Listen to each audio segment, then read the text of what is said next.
बहुत समय पहले कुड राज्य पर कुड राजा का शासन था।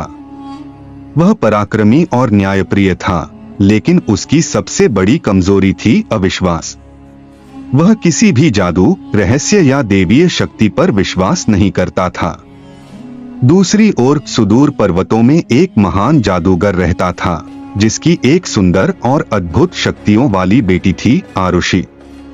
वह केवल मंत्रों की जानकार ही नहीं थी, बल्कि एक रहस्यमय भविष्य से भी बंधी थी। एक दिन एक बूढ़े साधु ने कुड राजा को एक भविष्यवाणी सुनाई। जब सूर्य और चंद्रमा एक सीध में होंगे, तब एक जादूगर की बेटी तुम्हारे भाग्य का फैसला करेगी। यदि तुम उसे स्वीकार करोगे तो तुम्हारा राज्य अमर होगा, यदि नहीं तो यह नष्ट हो जाएगा। राजा को यह सुनकर हंसी आ गई। वह जादू को मात्र भ्रम मानता था, लेकिन जैसे जैसे समय बीता, उसके राज्य में अजीब घटनाएं घटने लगीं। फसलें सूखने लगीं, नदियां कम होने लगीं और लोगों में अज्ञात भय समाने लगा। राजा ने यह जानने के लिए कि यह सब क्यों हो रहा है, एक खोजी दल भेजा। वे पहाड़ों की गुफाओं में पहुंचे और वहां आरुषि को देखा। उसने कहा, राजा को मुझसे मिलना होगा। उनके संदेह ही उनके विनाश का कारण बन रहे हैं।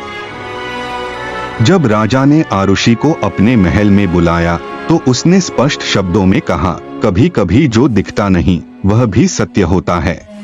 तुम्हारा संदेह तुम्हारे राज्य को डुबा रहा है। राजा ने उसे चुनौती दी, यदि तुम सच में कोई शक्ति रखती हो तो इसे साबित करो। आरुषि ने राजा के अविश्वास को परखने के लिए उसे 3 परीक्षाएं दी। एक, सत्य की परीक्षा। राजा को एक ऐसे आईने में देखना था जो उसकी आत्मा को प्रकट करता था। जब उसने देखा तो उसमें एक डरपोक और संदेह से भरा व्यक्ति खड़ा था। 3, विश्वास की परीक्षा। आरुषि ने राजा से कहा, अगर तुम मुझ पर विश्वास करोगे तो मैं तुम्हारे राज्य को बचा सकती हूँ, लेकिन यदि तुम संदेह करते रहोगे तो सब समाप्त हो जाए। राजा को समझ आ गया कि उसका अहंकार और अविश्वास ही उसकी सबसे बड़ी बाधा थी। उसने अपनी गलतियों को स्वीकार किया और आरुषि पर विश्वास किया। राज्य में बारिश हुई, नदियां भर गईं और फसलें फिर से हरी भरी हो गईं। कुड राजा ने आरुषि से विवाह किया और उसे अपनी रानी बनाया।